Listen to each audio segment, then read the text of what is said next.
ओम गुरुवे नमः।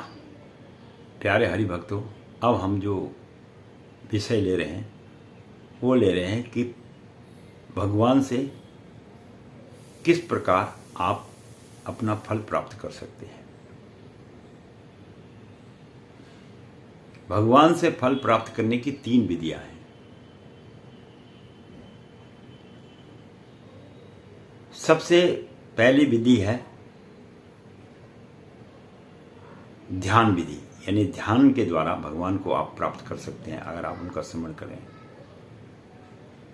दूसरी विधि है मंत्र विधि, मंत्रों द्वारा भी आप भगवान को प्रसन्न कर सकते हैं।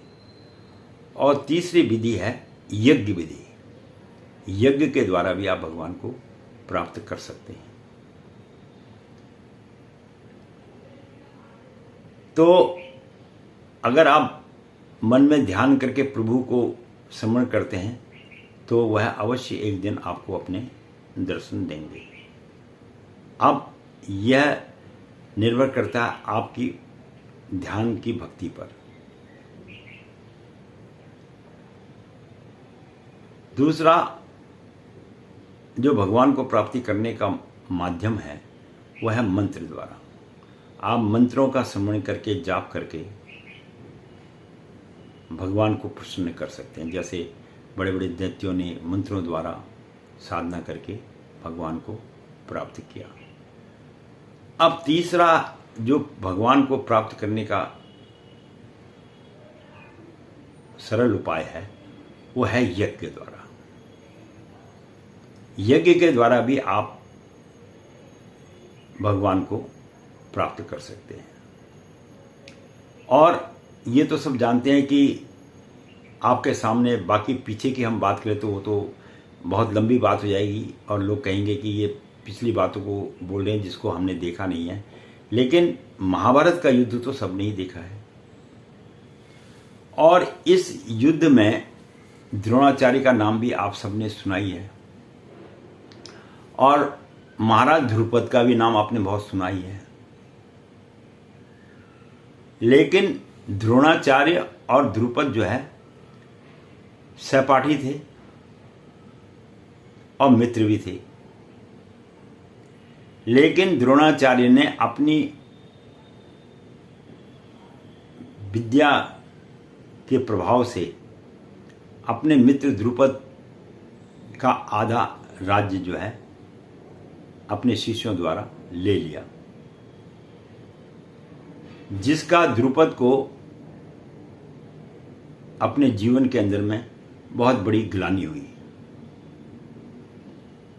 और ध्रुपद राजा ने जो है अपने यहाँ एक विशेष, उसकी कोई संतान तो थी नहीं, तो उन्होंने बोला अब संतान कैसे होगी। तो भगवान को प्रसन्न करने के लिए उन्होंने जो है एक यज्ञ अनुष्ठान किया, पुत्रेष्टि यज्ञ कहा जाता है इसे। तो इसमें 2 ब्राह्मणों को बुलाया गया। एक तो बुलाया गया याज ब्राह्मण को और दूसरा बुलाया गया यप याज को।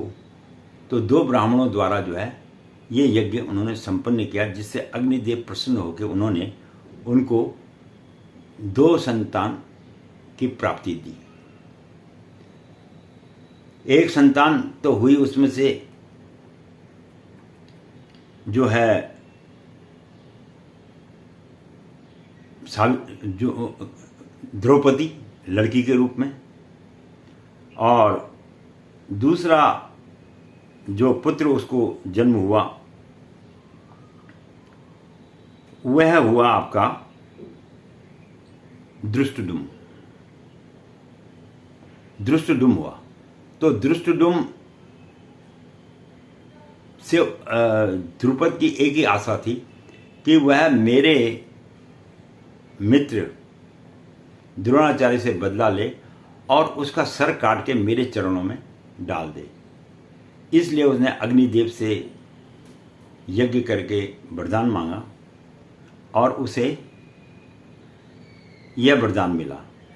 कहने का तात्पर्य यह है कि यज्ञ के द्वारा ही भगवान राम लक्ष्मण भरत शत्रुघ्न की उत्पत्ति हुई। यज्ञ के द्वारा ही द्रुपद की मनोकामना पूर्ण हुई और यज्ञ के द्वारा ही राजा बलि जो है तीनों लोगों के स्वामी बने। तो ये सब कुछ जो है यज्ञ के कारण इनको प्राप्त हुआ। तो यज्ञ में बहुत ताकत कहो या शक्ति होती है जिससे आदमी अपने जीवन में अपनी मनोकामना को पूर्ण कर सकता है। मैं पंडित गिरीश तिवारी अपनी वाणी को यहीं पर विश्राम दूंगा। ये धर्म संबंधी बातों की वीडियो मैं बनाता हूँ, वो इसलिए बनाता हूँ कि हमारे जितने भी इस पृथ्वी पर रहने वाले मनुष्य हैं, सबको यह ज्ञान होना चाहिए कि वास्तव में मनुष्य के अंदर में कितनी ताकत है, कितनी शक्ति है, उसे वह जान नहीं पा रहा है। उसे वह जान नहीं पा रहा है, वह अपनी इंद्रियों को जागृत कर नहीं पा रहा है। तो इंद्रियों को जागृत करके जो है वह अपने जीवन की सफलता को प्राप्त कर सकता है। पढ़ना लिखना अलग बात है, अनुष्ठान करना अलग बात है, और धर्म के प्रति भी रहना अलग बात है। तो हर आदमी जो है किसी न किसी अनुष्ठान को करके अपनी सफलता को प्राप्त कर सकता है। मैं पंडित गिरीश तिवारी अपनी वाणी को यहीं पर विश्राम दूंगा। आशा करता हूँ आपको यह वीडियो भी सुंदर लगी होगी और थोड़ा सा ज्ञानवर्धक भी है ही है। तो अच्छी लगे तो लाइक सब्सक्राइब जरूर करते रहिए ताकि जो है आपका हमारा साथ बना रहे। धन्यवाद।